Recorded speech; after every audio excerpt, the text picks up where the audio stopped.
जी। मोमिना है ज़ैनब जी? जी। ओके, नमाज़ें पढ़ती हैं? नहीं।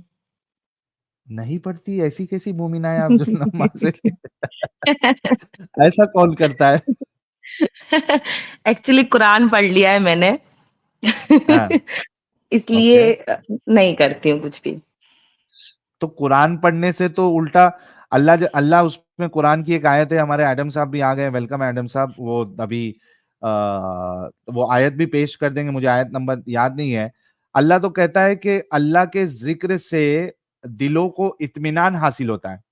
हाय, हाय, हाय, हाय, अला बिज़िक्रिल्लाहि बट तत्मइन्नुल कुलूब। जिसको भी अल्लाह ये जो अकीदा होता है, अगर अल्लाह उसको नहीं देना चाहता है तो उसकी आँखों पे पर्दा लगा देता है ना, मेरी आँखों पे हाँ, पर्दा लगा ये हुआ अब है। ये भी एक बात है कि ये अल्लाह जो है ना 2-2 बात करता है। अल्लाह जिसको नहीं चाहता है उसकी आँखों पे पर्दा लगा देता है, तो शायद अल्लाह मुझे नहीं चाहता, इसलिए मेरी आँखों पे पर्दा लगा दिया है। वाह, वाह, दिल वाह, वाह, और वाह! दिल के ऊपर क्या किया मैंने? दिल तो पत्थर बना दिया है। अल्हम्दुलिल्लाह, सखत बना काला दिया, करके। सखत। सख्त बना दिया है, कुछ नहीं हो सकता है। तो क्या हुआ था साहिल वाह! भाई, मैं बहुत टाइम से आपको सुन रही थी, मुझे आपसे बात करनी थी। अच्छा, उससे पहले अ, एक टेस्ट ले ले ज़ैनब जी, आप बहुत जी, दिनों जी, से जी, सुन रही बिल्कुल, हैं, तो बिल्कुल। बिल्कुल, क्या मुझे पता नमाज़ें है। पढ़ती थी पहले आप? हाँ, मुझे सूरह फातिहा आती है, सूरह इखलाक आती है, सूरह नास आती है, आयतुल कुर्सी आती है, जो भी चाहें आप आयतुल सुन कुर्सी लीजिए। सुना दे, चलिए, आयतुल कुर्सी अल्लाहु सुना दे। अल्लाहु ला इलाहा इल्ला हुवल हय्युल कय्यूम ला तखुज़ुहु सिनातु वला नौम लहू मा फ़िस समावाति व मा फ़िल अर्द मन ज़ल लज़ी यशफ़उ इंदहु इल्ला बिइज़्निही यअलमु मा बैना अयदीहिम व मा ख़ल्फ़हुम व ला युहीतूना बिशैइन मिन इल्मिही इल्ला बिमा शाअ वसिअ कुर्सियुहु समावाति वल अर्दा व ला यऊदुहु हिफ़्ज़ुहुमा व हुवल अलिय्युल अज़ीम। चलिए, बताइए क्या हुआ था? 100 की स्पीड में एक्चुअली आपने पढ़ लिया, कोई मुश्किल नहीं। मैंने वो पढ़ लिया क्योंकि बहुत टाइम से मेरा है नहीं प्रैक्टिस में, बट क्योंकि बचपन से पढ़ा हुआ है तो बहुत ज़्यादा याद तो है ही। एक्चुअली क्या हुआ था ना कि ये जो टेररिज्म होता है कि तो मुझे ना डाउट था कि ऐसे कैसे कोई ह्यूमन बॉम्ब बनकर फट सकता है, जाने ले हुँ, सकता है। तो मुझे डाउट हुआ कि ये ऐसे ही तो नहीं होता होगा। आखिर फिर मैंने बहुत सारी वीडियोज़ देखी कि अरे कुरान ही कहता है, कुरान ही कहता है। बट सच बताऊँ क्योंकि मेरी फैमिली बहुत ज़्यादा मानती है, तो जब मैं कुरान पढ़ रही थी तो मैं सच में ये चाह रही थी कि इसमें ना ऐसा कुछ लिखा हो, मैं नहीं देखना चाह रही थी।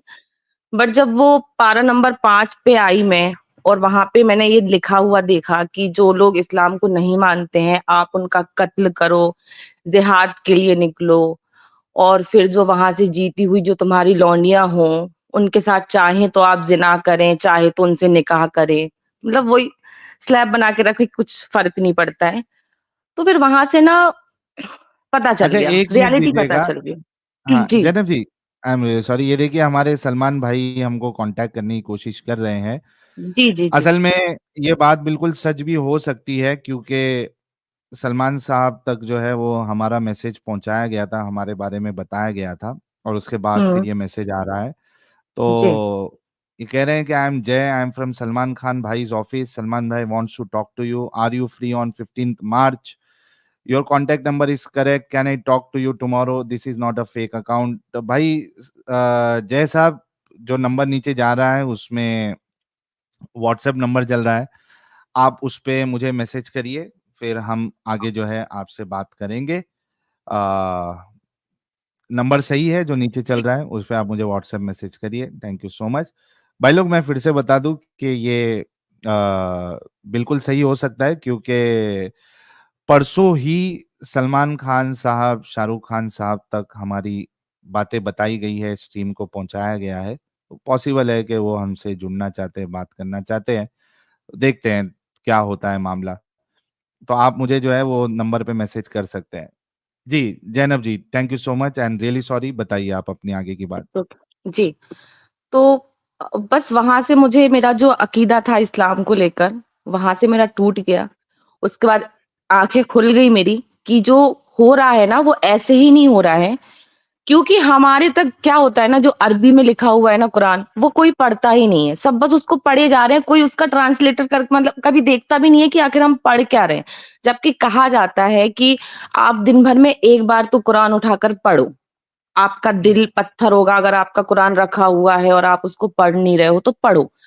बट पढ़ रहे हैं, क्या पढ़ रहे हैं वो भी तो कभी बताओ ना। कभी तो होना चाहिए ना कि आप बैठा के हमें समझाओ कि हम कुरान में है क्या, वो कभी नहीं होता है। बट जिनसे उनको ये सब कराना रहता है, जिनसे उनको जिहाद कराना रहता है, उनको वो बताते हैं कि देखो हमारा अल्लाह क्या कह रहा है, और फिर वो उनसे कराते हैं वो सब काम। तो वहां से मुझे ये सब हुआ, और उसके बाद मैंने फिर धीरे-धीरे सब चीज़ें छोड़ दी हैं, क्योंकि मेरा मन नहीं करता है नमाज़ पढ़ने का। और मतलब फ़ॉलो पहले मैं करती थी, बहुत ज़्यादा बचपन से करती थी। मैं बचपन में, मतलब जब मैं 6 से 7 साल की थी, तब मैंने कुरान पढ़ लिया था, मिलादों में जाती थी, सब कुछ करती थी।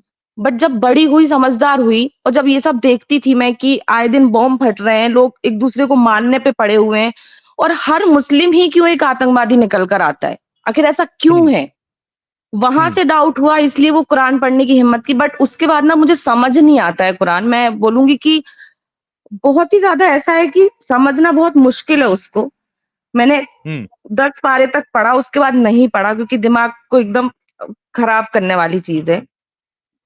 तो बंद कर दिया मैंने।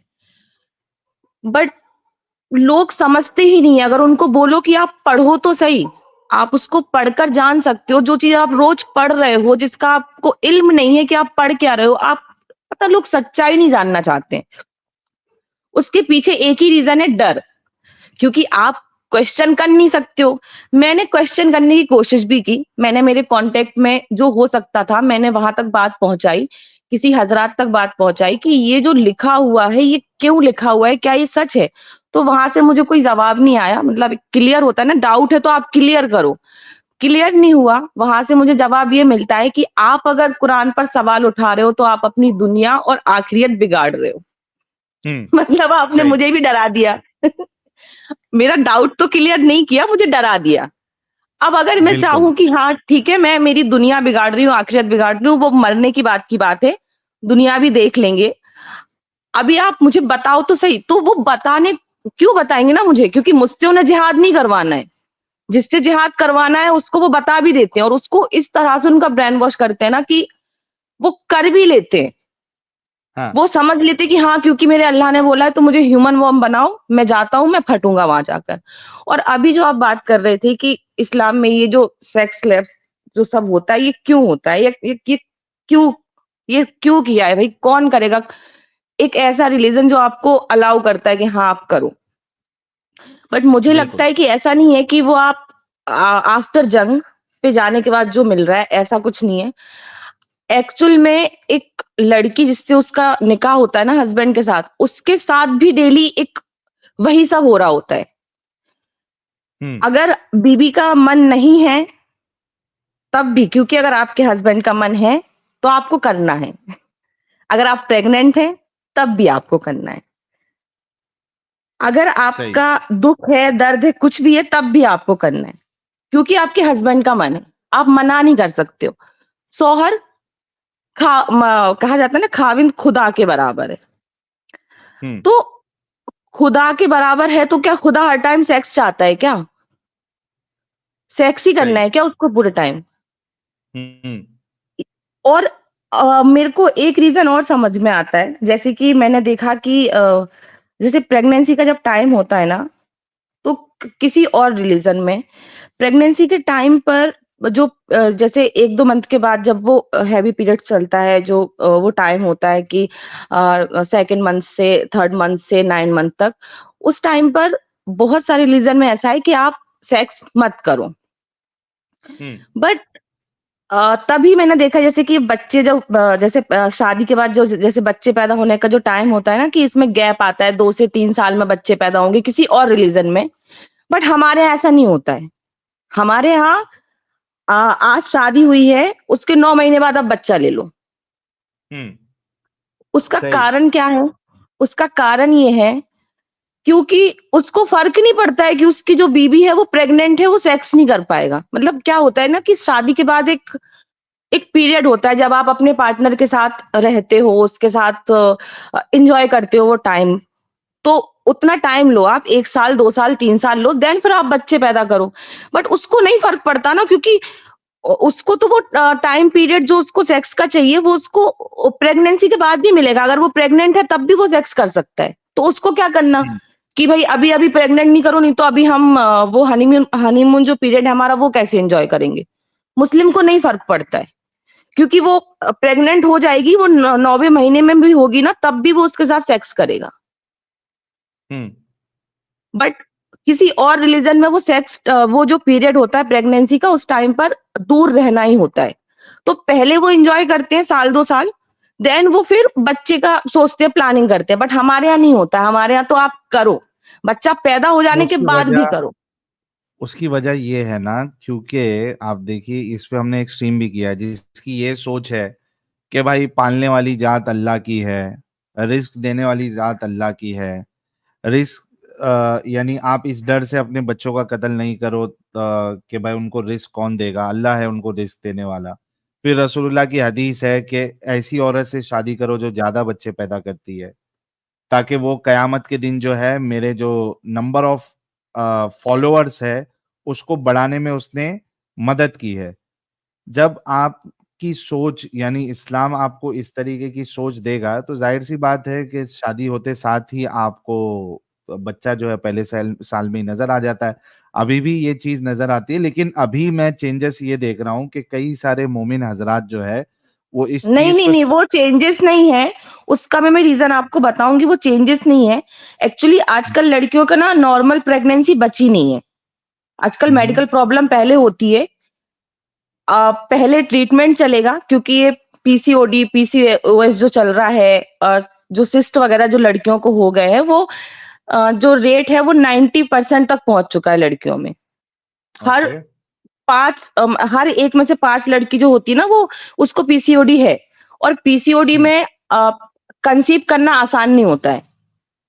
तो इसका ये ओके। रीजन बन चुका है आजकल। आप बहुत शादी के बाद देखो तो यही होता है कि उसका ट्रीटमेंट चल रहा है, तो वो 1-2 साल का गैप लग रहा है। और अगर किसी का कोई प्रॉब्लम नहीं है, तो कोई आपको बिल्कुल भी ऐसे ना सांस लेने का टाइम नहीं मिलता है, और आप 1 से 2 महीने के में हो जाता है, खुशखबरी आ जाती है कि भाई बच्चा आने वाला है। अच्छा, देखिए ये एक रीजन भी हो सकता है जो आपने कहा कि कुछ हुँ, प्रॉब्लम होती है हुँ, पीसीओएस या पीसीओडी वाली, लेकिन मैंने ये देखा है, मेरा ऑब्जर्वेशन ये है कि हुँ, आजकल मोमिन हजरात में भी ये चीज जो है वो क्या कहते हैं उसको, तो ये चीज आ रही है कि भाई शादी होते साथ जो है वो बच्चे पैदा नहीं करना है, ताकि हुँ, आपको जो है वो आप प्रेग्नेंट हो जाओगे, फिर आप लाइफ कैसे एंजॉय कर पाओगे। या बहुत से लोग जो फर्स्ट बच्चा फर्स्ट अटेम्प्ट में ही कर लेते हैं, फिर वो सेकंड के लिए लंबा सा गैप देते हैं, क्योंकि उनको भी समझ में आ गया है कई सारे लोगों को, क्योंकि अवेयरनेस ये फैल रही है। और जब वो प्रैक्टिकली हाल देखते हैं अपने ही खानदान में ज्यादा बच्चे हैं और वो बच्चे उनके पढ़ाई के वांदे, उनके खाने पीने के हुँ। वांदे, तो उनको ये चीज समझ में आती है कि भाई हमने ज्यादा बच्चा पैदा नहीं करना है। और यही वजह है कि अभी मोमिनों की जो ये है अपना क्या कहते हैं उसको, यार उसको क्या कहते हैं वो बच्चों का एवरेज, बच्चों का क्या कहते हैं उसको, हाँ, वो मेरे जो दिमाग से निकल रहा है। साहिल साहब 2.5 या अ, जो नंबर्स हाँ, होता है जी। हाँ, एडम साहब हाँ, आप ही हाँ। बोल।